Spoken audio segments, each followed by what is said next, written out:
and that actually works.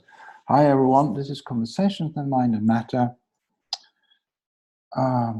Digital win to the times of N conversations, I think I call this. All will be explained. Without further ado, and welcome again, I'm going to do a screen share. And I have the button, and here we go. If you now have a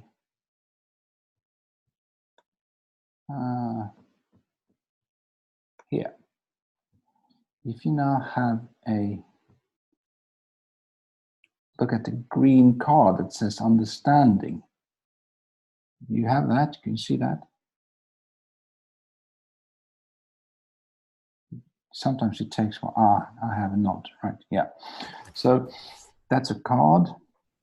And this is kind of part of, if I scroll up a bit, the companion piece, the blog post, if you will, to this Zoom. Conversations That Mind and Matter is the community. In the network, there's lots of those texts that are all about cards and patterns. We can skip those for now. And the 5 things that basically get you up to speed, not just in the community, but in any which kind of digital conversation, are these 5 things. So play disposition, cards and diagrams, card session and Zoom session. I mean, this is the one we're in right now, right? Zoom session, which can be done also as card sessions if you want. Chat group, chat gathering, digital salon, those are kind of auxiliary, like augmenting support, scaffolding stuff to a meeting.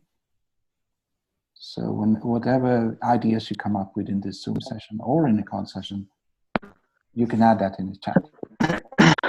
For those who are brave souls, you can obviously do that simultaneously. I'm an old guy, so I prefer to do it synchronously. And then the 5th one is just rules and guidelines, conversational intelligence. So I'm just going to whiz through those, because conversational intelligence is something you can return to in this post, and it helps you explain how to get much more out of the whole thing. It speaks about roles, purposes, needs that are addressed by our conversation. Feedback, mutuality, and learning, provided by whom? That's for the chat, mostly, or posts, common threads. Cards are to help people play, essentially. So if we scroll back up, you see that I said I play disposition, hence the cards. So more of those conversational guidelines, and these guidelines number 5, 6, 7, and 8 are all about understanding and joint understanding. Basically understanding around these cards. That's kind of why I shared a card that actually is named understand. Okay, so with that, kind of bare bones starting point, you can go into engagement, return on engagement, and peer-to-peer co-creation of value. This is kind of the diagram I promised I would go through, because this can be a bit tricky. So the 2 dimensions of the 3, engagement and return on engagement. And engagement is basically if you add a post, add a comment, add a response in the digital place, that's engagement. Pretty much the same if you're face-to-face. If you speak to someone and that person responds to you, there's some kind of engagement going on.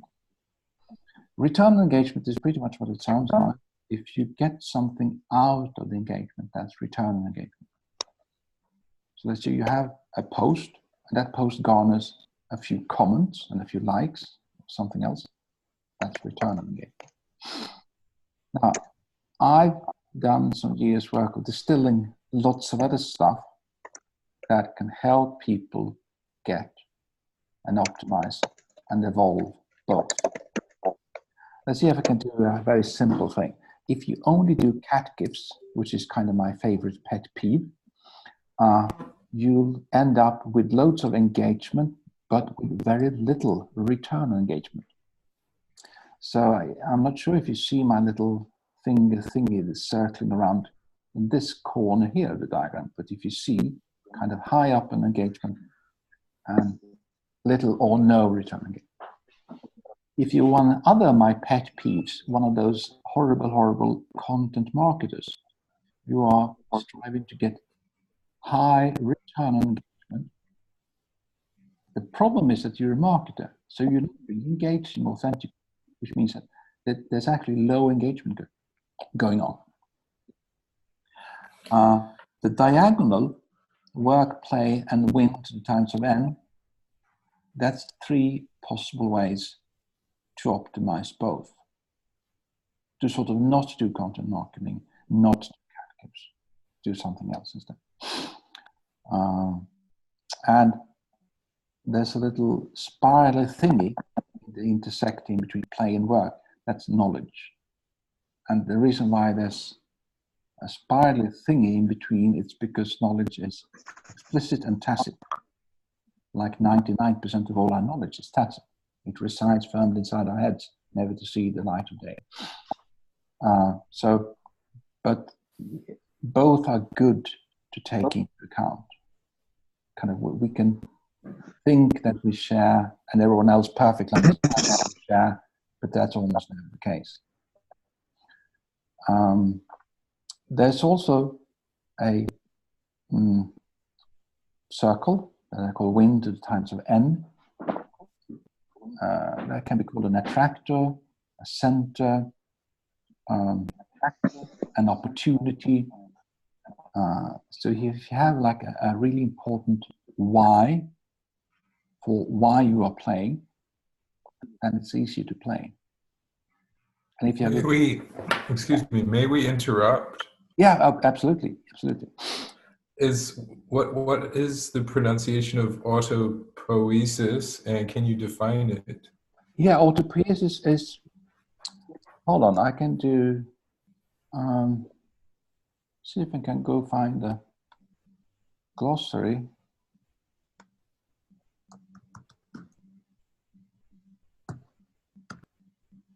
If we're sharing screen, you should probably see conversations in mind and matter, right? Well, yes. I hope you are. And here's the glossary post. If I scroll down a bit, you see autopoiesis is then a system capable of reproducing and maintaining itself. Got it. Yeah, and the win to the times of n, one thing it can do with regards to the system, the autopoietic system. I mean, a human being is one of the most common on this planet, autopoietic system, because that's what we do. I mean, every moment from when we are born until we die, we are hopefully autopoietic. We reproduce and maintain ourselves. I mean, that's not just the physical body, but it's our whole identity. So the thing that follows below autopoietic shift is, I think Venkatesh Rao penned that originally. I stole that idea from him and I tweaked it a bit. That is a co-evolving in between autopoietic entities, for instance, humans, and their ecosystems, their environments. Now, this means that you play in order to make some kind of dent in the universe. You play in order to make some kind of difference. That difference then acts upon you in return. One of my favorite examples, Trump tweeting. When he live tweeted and intimidated one of the witnesses, right? That was him playing. Then we can argue until kingdom come whether that is a good move or not. Some would argue that it is not a good move. But anyway, it's an example. So, and all of these other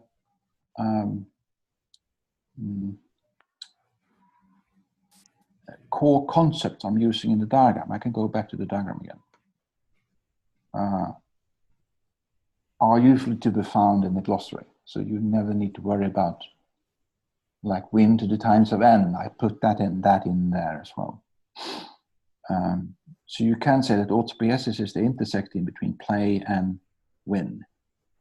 I mean, the complete Uh, breakdown of if you're not winning, if you're losing completely, you die. That's kind of my very crude example in this autopoietic case, right? And life in itself, you could say, is kind of a process, and play is process. If you go with supersets and you go define it wide. Anyway, can you win without engaging in autopoiesis? Well, you see that I outlined the triangle a bit larger than the just autopoietic thing, right? So Yes. arguably, there's many different ways of playing. And if you add a third dimension, for instance, peer-to-peer or co-creation of value as possible third dimensions, then you can actually redefine the whole diagram. So work goes from a square to a cube, play goes from triangle to a cone, and win to the times of n goes from a circle to a sphere, which means that the diagram isn't really, I'm not thought it up to only be two-dimensional. On the contrary, it's actually four-dimensional, and then I sort of have pattern language approaches to turn it from four-dimensional to three-dimensional to two-dimensional, so I don't lose too much of the model's ability to go back and forth in between map and territory. I mean, feedback thing, right? Thank you for explaining that. Yeah, I mean, this is because there's like 1 gazillion models, maps, and theories out there, and some of them are of questionable use and functionality, right? Some of them are just architecture, like big consulting firms put out diagrams and you're meant to be tasseled. Whether they actually are useful for something remains to be seen, right? But this has been like field tested for a couple of years together with in actual digital conversation and the conversational matter in the community, which means that that's what you see now in the diagram, that's us, our collective intelligence. It's just that I've done lots of things to it and distilled it, right? Is there a reason why the when, so I can understand that the different shapes represent different concepts, like this square, triangle, and the circle, but the circle has a dotted line. Does that mean that work and play are guaranteed, but when is like ethereal or something like that? Yeah, it is. I mean, work by its very nature is kind of fairly strictly defined. It's kind of, you schlep something from point A to point B and you get rewarded somehow for it, right? Like a very commonly, it's not that contested, that definition of work, right? You have a physics definition of work and you have like a societal definition of work, and they're pretty much standard. They haven't changed much since forever, right? Play move something. Play is like a bit different, and I sort of tried to illustrate that by having like a different geometry to it, and it's also, I mean, arguably you could have any which kind of size intersection in between work and play. A very playful person would have a larger intersect, and a very boring old git would have almost no intersection in between work and play. But yes. If you go by some of the play definitions I've defined in the glossary, you could say that play is engagement, sort of by its very nature. That's fairly known. What is kind of at times lesser known, that for instance, children, when they play, they actually have a very high degree of learning through the play, which means that it's also return engagement. That's why I put it like higher up in both engagement and return engagement. Like it's better in a way, at least in the diagram. I'm totally in agreement that knowledge is one of the sweet spots for many reasons, including the progression of human knowledge itself and the personal engagement that you can have with your work, if it is the form of play, if it is fun, play is fun. So where does the autopoiesis intersect with knowledge, if at all? I mean, you mentioned this is four-dimensional, so I guess there is like a wraparound or something with between the helix and the autopoiesis section. Yeah, I mean, you could say it's a bit of a challenge to actually put win to the times of n in there at all, right? I just wanted to have like win to the times of 3, 4, and 5. Those work really well to intersect with play to help form autopoiesis in a way that can form this larger engagement, return on engagement structure, if you will, the diagram itself. With just one win to the times of n, that could also be seen as work, right? Or competitive play. Win to the times Yes. of 2 is, well, two-person play, like a relationship. That's win to the times of 2, which means that win to the times of n is like all of them in its function as a generative center. So you could say that win n is like you could say an opportunity, right? Or you could say that you have a goal. I'm going to work hard and I'm going to add some play and then I'm going to do some goal achievement or live my life according to a very lofty purpose. The lofty purpose would be win to the times of n, depending on how ideal your purpose is. And then work as the things you can do towards goal achievement, aka engagement and return engagement, that you can actually control, like work. Like you do things one step at a time and then you'll get there, sort of, right? So play is those contingencies that you come across in life, things that you can't really foresee, anticipate. It's kind of like in an actual video game. An orc comes to kill you, and you need to kill the orc before the orc kills you, like a contingency. That's play, right? Can we explain the axis? Engagement being your own input, and then return on engagement being the output. Yes, engagement is kind of the usually from you. Not always, but it's let's say you-centric, right? Okay, so yeah. Return on engagement is obviously usually also you-centric, right? It's just that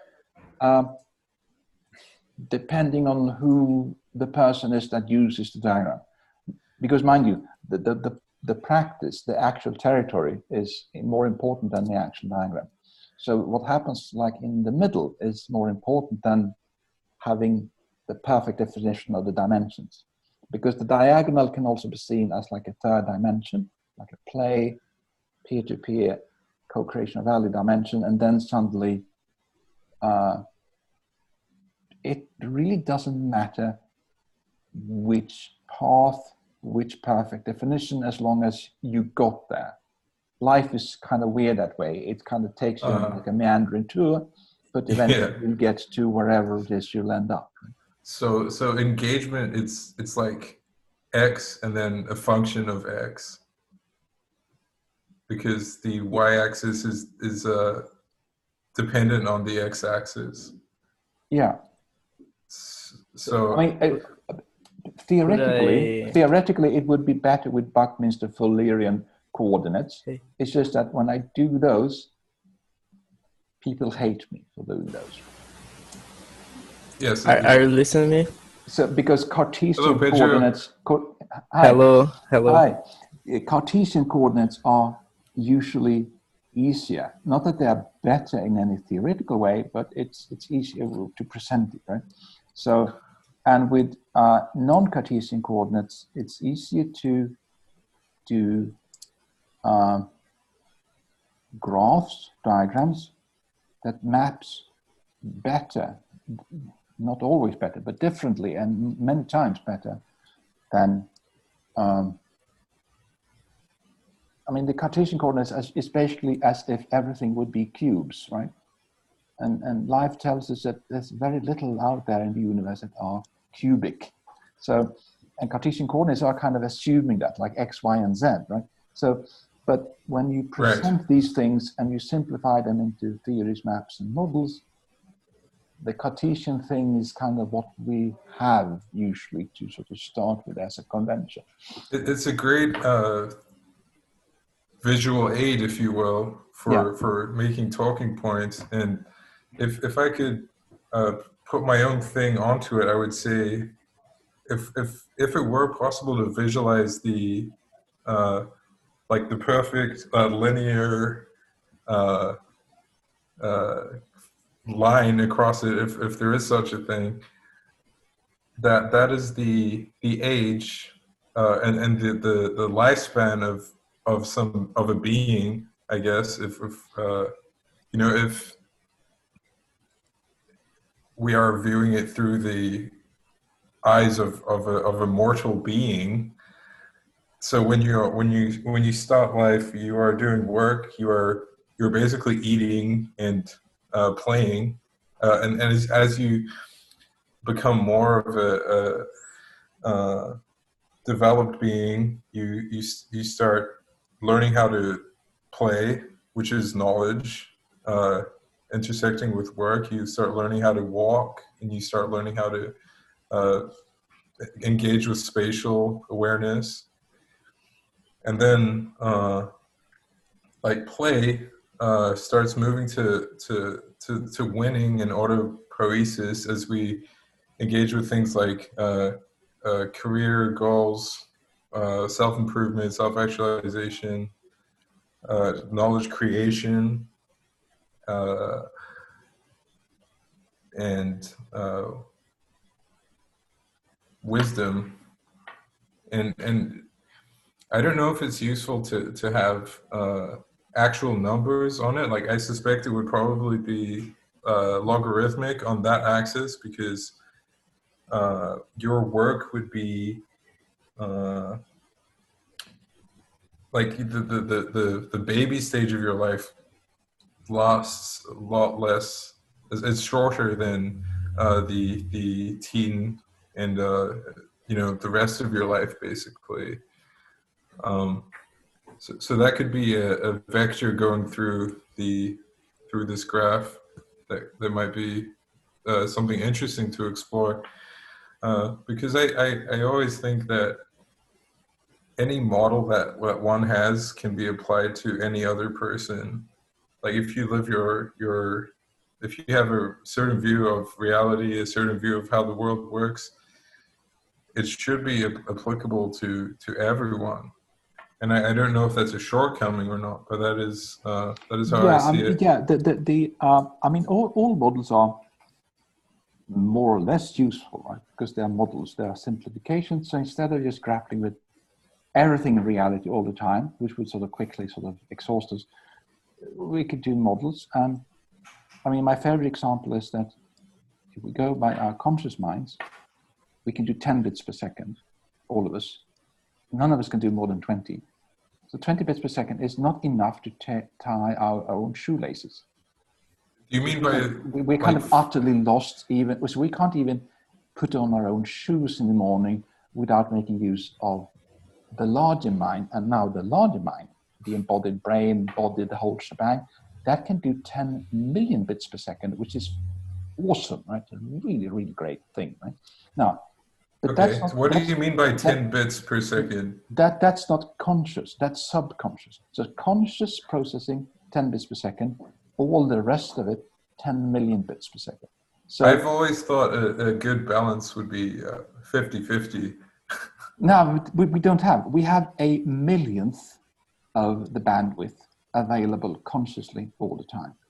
We can cheat and do like 2 millionth, but that doesn't really get us very far, does it, right? Because we can't do shoes, we can't ride a bike, We can't do anything without shunting back and forth in between conscious and unconscious. Now, to relate that back to the diagram, yes, work is the existing heuristics, rules of thumb, practical experience, know-how stuff we know how to do, more or less consciously.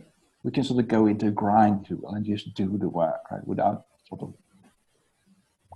without thinking too much, right?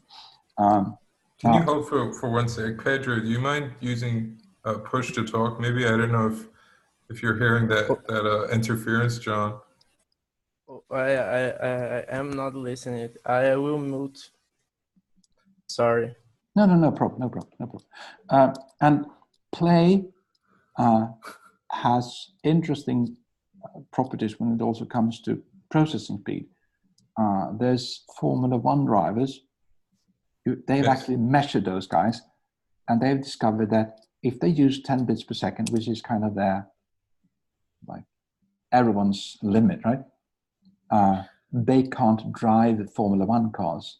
It's impossible. There's ways to measure this. Now, what they do is that they don't do that. They get into a flow, into the zone, right? So they can drive the cars, which is kind of good for them, because otherwise it would crash and die, all of them, right? So, how many? So that, in my way of calling that, simplifying it, I call that play. So they have everyone who knows how to play, whether it's riding a bike or driving a Formula One car or maneuvering a space shuttle, whatever it is that is sort of advanced, right? Playing chess, we go into play mode, which lends us more access, but that play mode, one of the most favorite examples of a guy who stayed in play mode but for too long and too deep was Nietzsche, right? So he got what they call mad, right?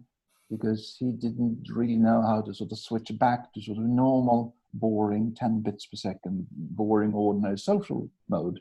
So it kind of... I can relate to that to a so certain degree. These things work and play. They're not trivial, at least not in the societal sense, because if you stay out there and play, not to care in the world.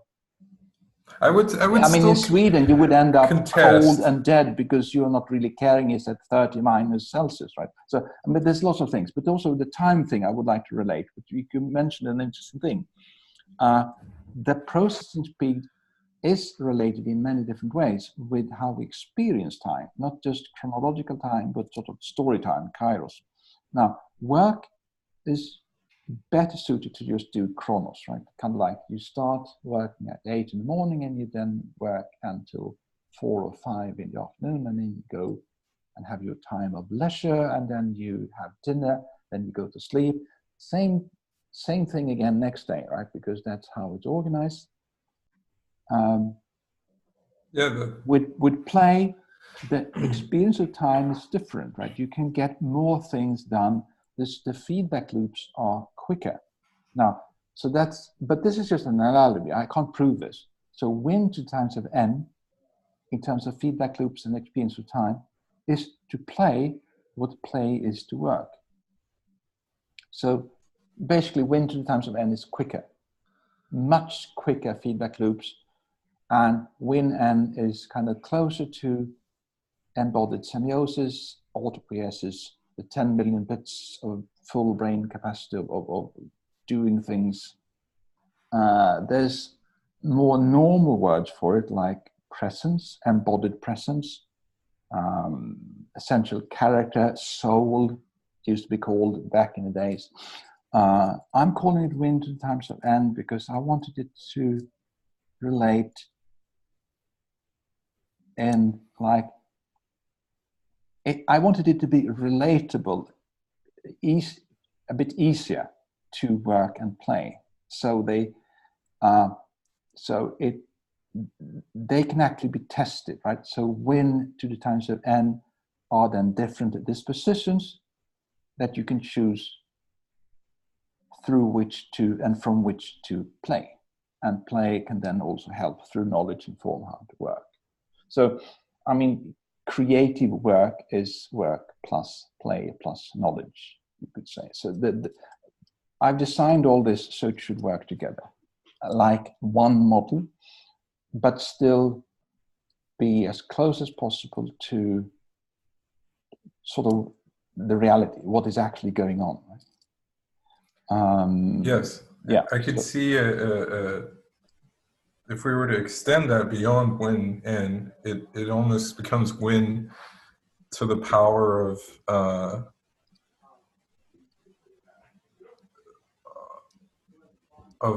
it becomes factored with the previous, and the I guess the feedback loop becomes smaller, as you described, which is very interesting, and you are then able to work and play, but not as before, or at least not to the same scale as before. So it almost looked like it's getting smaller in size, or the frequency is increasing. So definitely, I see the need for a further dimension in order to kind of account for that.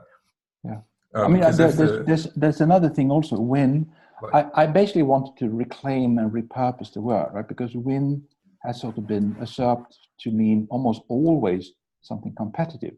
And I wanted it to have win and then win-win, win-win-win. And then I got to win-win-win, 3 wins, right? And I thought, why stop at 3? Right? And then I just led me on a quest, because I found all those, they were just called different things.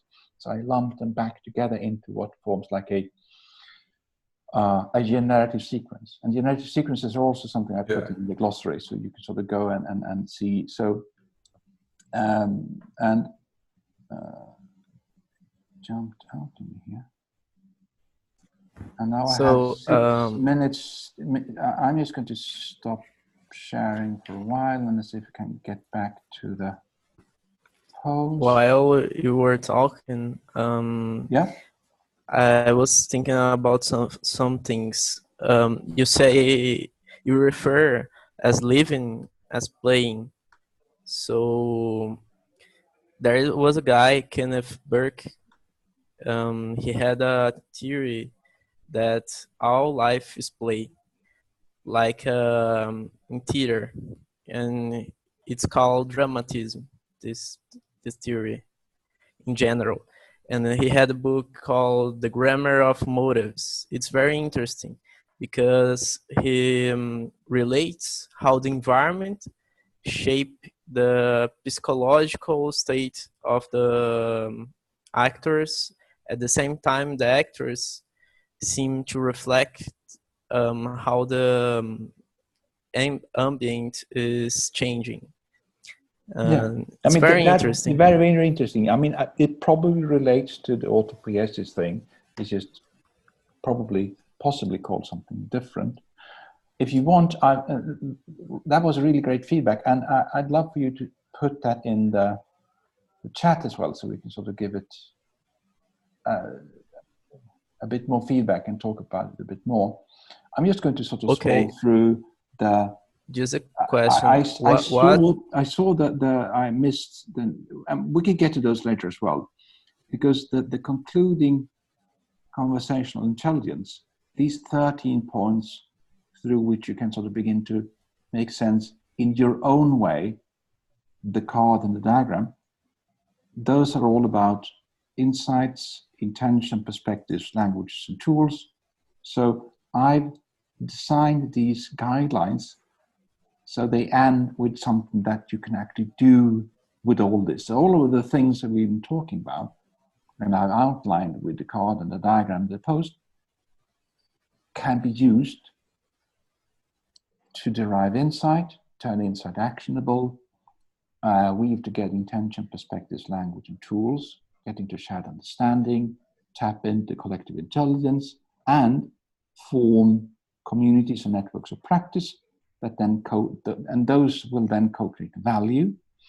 So, and then I end the whole post with, okay, all of this sounds really amazing, but how will we know that these 13 guidelines to that diagram and to those cards and to the conversations as play, how do we know it'll work, right?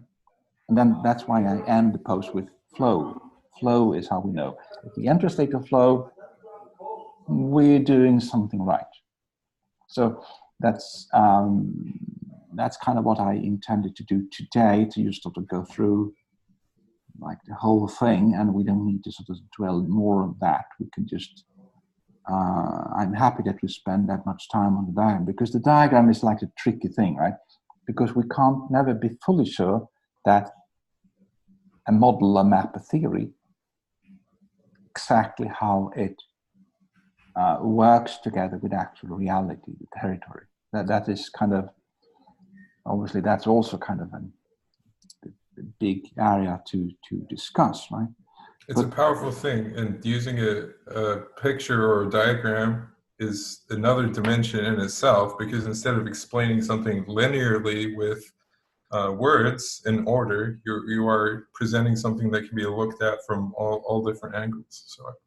Yeah, exactly. I mean, and then Zoom in its infinite wisdom are soon going to kick us out in 2 minutes. Let's see, famous last words in this sense. I mean, thanks for participating, obviously. And anything that we didn't cover in this,